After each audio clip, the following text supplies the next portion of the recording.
I say the word nostalgia, what comes to your mind? Your childhood home that you have long since left behind? Laughs shared with lost friends that have drifted apart over time? Or maybe college, where studies paled in comparison to the endless monotony of working full-time? Whatever it is, nostalgia is a powerful, prevailing force that can enter our psyche in an instant and linger for days, if not weeks. Merriam-Webster defines nostalgia as a wistful or excessively sentimental yearning for return to or of some past period or irrecoverable condition. Our nostalgia can manifest in both good or bad ways, making us feel happy, sad, or anywhere in between. It is these conflicting feelings that I believe make nostalgia a feeling like no other. Nostalgia is a naturally personal thing, and as such, it will vary extensively from person to person. I have always been fascinated by nostalgia as a frequent nostalgic, and I am going to explore this feeling for you all today using a piece of media that has brought me more nostalgia than any other, Kingdom Hearts. But we'll get to that. First, let's talk about the connection between media and nostalgia. If you were to ask a friend what makes them nostalgic, chances are they would bring up some form of media from their childhood. As a 90s kid, things like staying up late watching Disney Channel shows like Wizards of Waverly Place or waking up on a Saturday to SpongeBob SquarePants marathons invoke nostalgia for me. For you, this nostalgia may manifest from different media from different eras. Many different kinds of media can invoke nostalgia, but there are few mediums through which nostalgia is felt greater than in music. A New York Times study of Spotify data conducted in 2018 suggests that the music that we listen to as teenagers sets our musical taste as adults. According to the study, for men, the age range for which your musical tastes are the most formative is 13 to 16 years old. For women, this age range is 11 to 14 years old. To me, this makes sense. These years are when human beings are at their most malleable as we navigate puberty and try and figure out who we want to be in this crazy world. However, I believe that our affinity for nostalgia can form at an even younger age. Just a quick YouTube search for 2000s nostalgia can reveal that there is a huge level of wistfulness for content that was prominent when people around my age were 10 years old or even younger. From commercials promoting long since discontinued wacky 90s products to old corporate logos and jingles, people crave this kind of content. However, if you were to look up nostalgia content from your childhood, one thing would stand out amidst the others as having the largest audience: nostalgic music compilations. Now, finally, it's time to talk about Kingdom Hearts. I was introduced to Kingdom Hearts way back in 2002.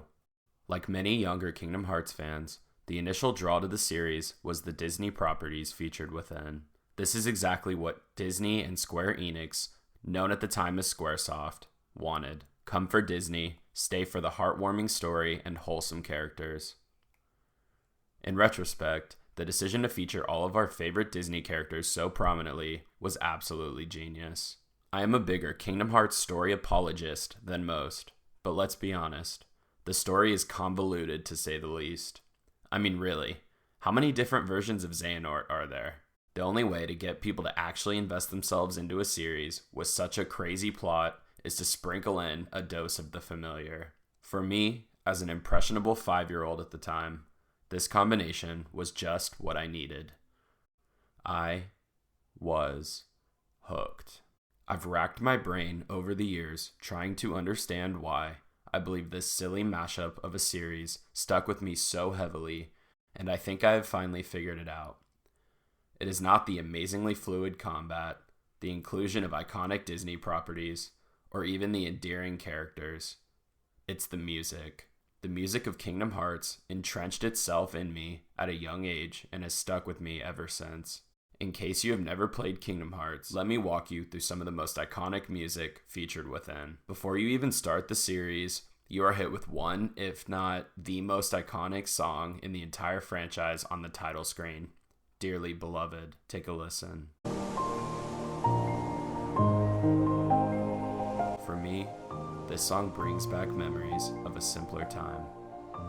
A time where I sat on the carpet in my room and just played my PlayStation 2 for hours at a time. I remember even as a kid, I would boot up Kingdom Hearts and I would linger on this title screen just to listen to this song. Immediately after the title screen, you are given the chance to hear the incredible Simple and Clean by Hikaru Utada. Utada is very familiar to Kingdom Hearts fans as she has crafted a song for all of the major numbered entries in the series and plays a large role in the excellence of Kingdom Hearts music. Her songs typically coincide with the opening and ending cutscenes of the major numbered entries, some of the most iconic moments in the entire series. Throughout the game proper, we are treated to even more iconic Kingdom Hearts music, like the Destiny Islands and Traverse Town jingles. These two stand out to me specifically because they are so soothing, almost feeling like they were made to be listened to for nostalgia. Even Square Enix knows what quality music they have on their hands, as the latest game in the series, Kingdom Hearts Melody of Memory, was a rhythm-based game featuring all of the series' most iconic music. The music of Kingdom Hearts is some of the most iconic in gaming history, and the series will continue to be a masterclass in how to score a piece of media. In my opinion, Kingdom Hearts has become a series that is defined by and thrives in large part due to its power to invoke nostalgia in the player. Every time I go back to the series and hear the first note of Dearly Beloved, I am transported back to 2002, when the biggest thing I had to worry about was when Kingdom Hearts 2 was going to come out. There were no smartphones buzzing or responsibilities to attend to. In my opinion, it is because of this nostalgia trip that Kingdom Hearts maintains the loyal fan base it has to this day. Why fans continue to follow this convoluted mess of a series with way too many canon entries on way too many different platforms. Why people waited patiently 13 years between numbered entries. Of course, Disney plays a massive role in the success of the series, but Kingdom Hearts is so much more than the Disney properties that are featured within. It features an original story about loss, the importance of friendship, and overcoming adversity. All of the lessons this game teaches transcend age, giving you new perspectives as you progress through life. This series and its music will make you smile, cry, and ponder what things like friendship and family truly mean to you. To me, Kingdom Hearts is just pure, childlike wonder, and it always will be.